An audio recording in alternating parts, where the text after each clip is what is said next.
اسلام آباد اور پنجاب کے مختلف شہروں میں بارش، سندھ کے کئی شہروں میں بھی ابر کرم برسا۔ کراچی میں آج سے سردی کی شدید لہر شروع ہوگی۔ آئندہ 8 سے 10 روز کے دوران موسم شدید سرد رہے گا۔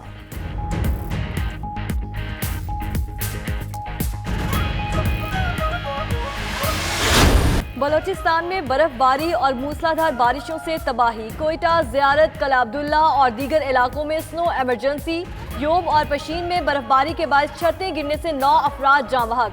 کئی علاقوں کی رابطہ سڑکیں بند، سینکڑوں گاڑیاں پھنس گئیں۔ صوبے کے کئی شہروں کے ندی نالوں میں طغیانی۔ امدادی کاموں کا سلسلہ وزیر اعلیٰ بلوچستان کی نگرانی میں جاری۔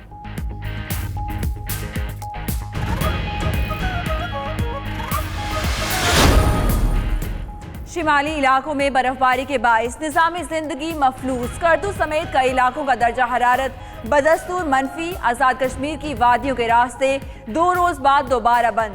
ٹھنڈیانی، نتھیا گلی، ایوبی اور دیگر سیاحتی مقامات پر سیاحوں کا رش۔ ڈیرہ غازی خان کے سیاحتی مقام فورٹ منرو میں سال کی پہلی برف باری۔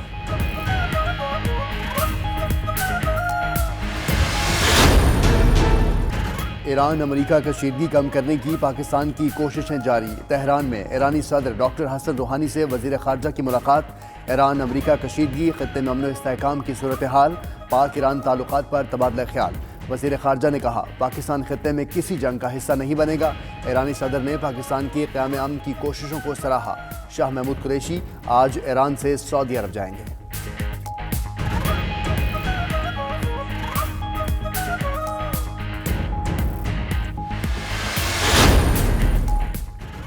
بغداد میں امریکی فوج کے زیر استعمال ایئر بیس پر راکٹ حملہ۔ غیر ملکی خبررساں ایجنسی کے مطابق نامعلوم مقام سے 7 راکٹ داغے گئے۔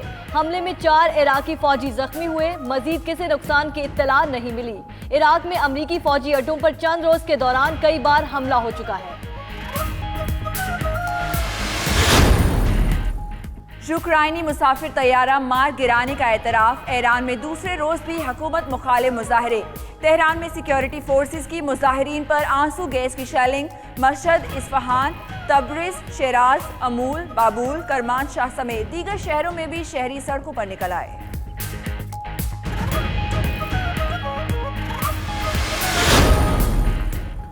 برطانیہ، فرانس اور جرمنی کا ایران سے ایٹمی معاہدے کی مکمل پاسداری اور مزید جارحانہ اقدامات سے گریز کرنے کا مطالبہ۔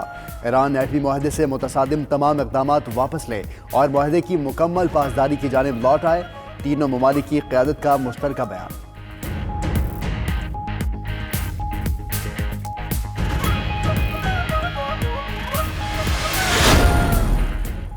برطانوی وزیر اعظم بورس جانسن اور جرمن چانسلر اینجلا مرکل کی جانب سے تہران میں برطانوی سفیر کی گرفتاری کی مذمت۔ دونوں رہنماؤں نے لیبیا کی صورتحال پر بھی تبادلہ خیال کیا۔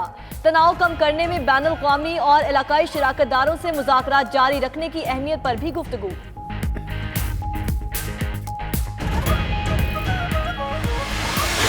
ہم نے حکومت کا ساتھ حکومت بنانے میں دیا تھا۔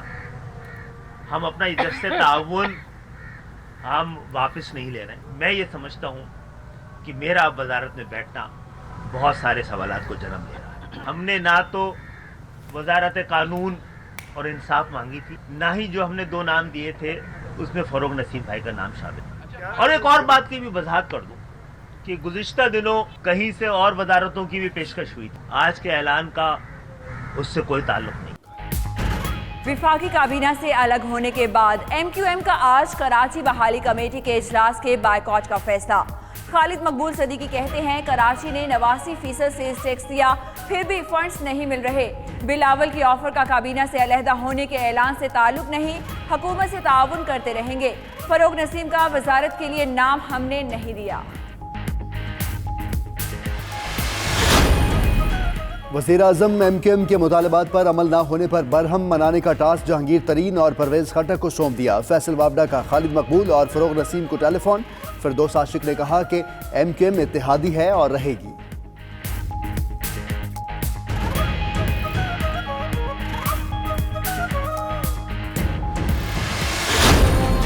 ایم کیو ایم کے بعد وفاقی حکومت کے دیگر اتحادی بھی ناراض۔ بی این پی، مینگل اور جی ڈی اے نے اجلاس طلب کر لیے۔